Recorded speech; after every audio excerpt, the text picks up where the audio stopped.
सोचो दोस्तों, कैसा होगा अगर आप सो रहे हो और अचानक से आप अपनी चेस्ट पर प्रेशर फील करते हो और उस प्रेशर को फील करने के कारण आपको सफोकेशन होने लगता है और तभी आप नींद से बाहर आ जाते हो और उठने की कोशिश करते हो, पर आपको पता चलता है कि आप उठना तो दूर अपनी बॉडी को मूव तक नहीं कर पा रहे हो। इस वीडियो में मैं आपको ऐसे ही ह्यूमन बॉडी से रिलेटेड एक ऐसी सिचुएशन के बारे में बताने वाला हूँ। अगर आप उसमें फंस गए तो वो टाइम आपकी जिंदगी का सबसे स्कैरी और हॉरेबल पार्ट बन जाएगा, जिसे आप अपनी पूरी जिंदगी में नहीं भूल पाओगे।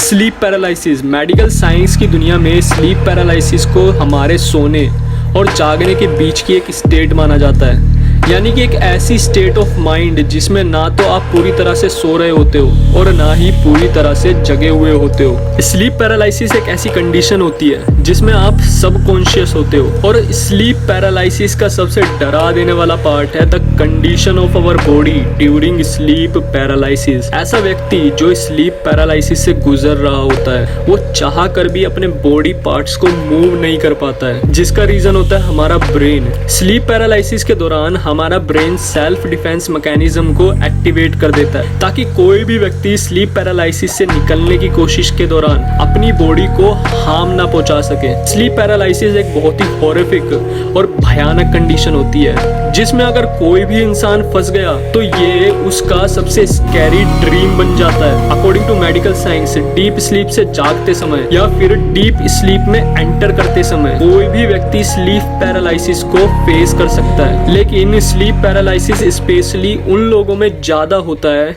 जो stress and other sleep related problems से सफर कर रहे होते हैं। मेडिकल साइंस के नजरिए से स्लीप पैरालिसिस को एक्सप्लेन करना एक बहुत ही सिंपल प्रोसेस हो सकता है, पर क्या आप लोगों को पता है कि जिन भी लोगों ने आज तक इस मेडिकल कंडीशन को फेस किया है उन्होंने इससे रिलेटेड बहुत ही हॉरिफिक एक्सपीरियंसेस को शेयर किया है। एक ऐसा एक्सपीरियंस जिसको अगर आप लोग सुन लोगे तो आपके भी रोंगटे खड़े हो जाएंगे। जिन भी लोगों ने आज तक स्लीप पैरालिसिस को फेस किया है उनमें से बहुत से लोगों ने स्लीप पैरालिसिस की कंडीशन के दौरान एक लाउड नॉइज को सुनने का दावा किया है और अपने चेस्ट पर बैठे हुए एक डीमन यानी कि भूतिया आकृति का भी जिक्र किया है। और ऐसे लोगों के according that is the reason कि जो लोग स्लीप पैरालिसिस को फेस करते हैं उनको अपनी चेस्ट पर प्रेशर महसूस होता है और वो सफोकेट करने लगते हैं। ऐसे लोग अपने आसपास कुछ डार्क और डिमोनिक एंटिटी को देखने का भी दावा करते हैं, पर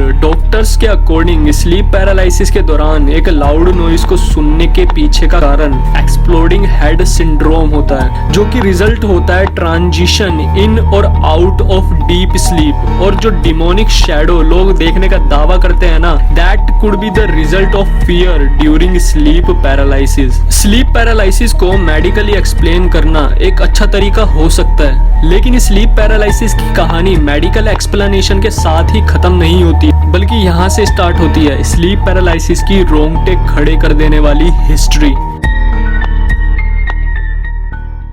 according to historical records, sleep paralysis का पहला क्लिनिकल डिस्क्रिप्शन 1664 में डच में रिकॉर्ड किया गया था, जहां पर इसे एक्सप्लेन करते हुए इनक्यूबस और द नाइटमेयर के साथ कंपेयर किया गया था। मिथोलॉजी के अकॉर्डिंग इनक्यूबस एक मेल डीमन को रिप्रेजेंट करता है जो कि फीमेल फॉर्म में लोगों को हॉन्ट करता है। 1664 में जब स्लीप पैरालिसिस को फर्स्ट टाइम मेडिकली रिकॉर्ड किया गया था तब इसे नाइटमेयर के तौर पर डिस्क्राइब किया गया था। और क्या आप लोगों को पता है कि नाइट मेयर में जो ये मेयर वर्ड होता है ना, इसका मतलब क्या होता है? इसका मतलब होता है एक फीमेल इविल स्पिरिट, यानी कि एक चुड़ैल के तौर पर एक ऐसी फीमेल इविल स्पिरिट जो कि लोगों की चेस्ट पर बैठकर उन्हें सफोकेशन से मारने की कोशिश करती है। हालांकि नाइटमेयर और स्लीप पैरालिसिस ये दोनों ही एक दूसरे से बहुत अलग है, पर ये दोनों एक ही कॉमन फैक्टर को शेयर करते हैं, the presence of demonic spirit. Different countries और डिफरेंट रिलीजन्स में स्लीप पैरालिसिस को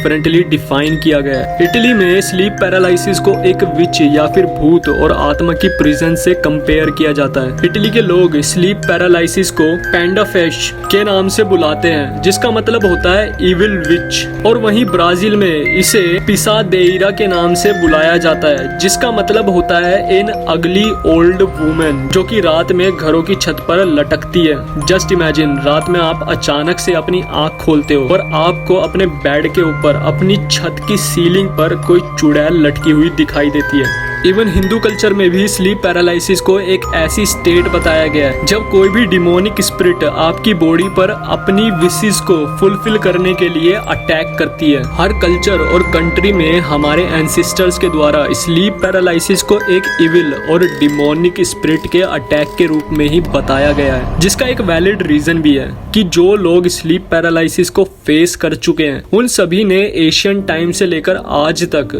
स्लीप पैरालिसिस के सेम एक्सपीरियंसेस को ही फेस किया है, चाहे वो किसी भी कंट्री के लोग हो। और स्लीप पैरालिसिस को डिफरेंट कल्चर में डिफरेंट आर्ट वर्क के रूप में भी दिखाया गया है, जिसका सबसे बड़ा एग्जांपल है 18th सेंचुरी की ये पेंटिंग, जिसे हेनरी फ्यूजेली के द्वारा बनाया गया था। और क्या आप लोगों को पता है कि हेनरी फ्यूजेलिस का ज्यादातर आर्ट वर्क ऐसे ही स्पिरिचुअल इवेंट्स को रिप्रेजेंट करता है। आज भी स्लीप पैरालिसिस के कॉजेज अनक्लियर है, but research has linked it to stress, sleep deprivation, excess alcohol consumption and even leg cramps. अगर आप लोगों को भी ये वीडियो पसंद आया हो तो चैनल को सब्सक्राइब और इस वीडियो को लाइक जरूर कर देना।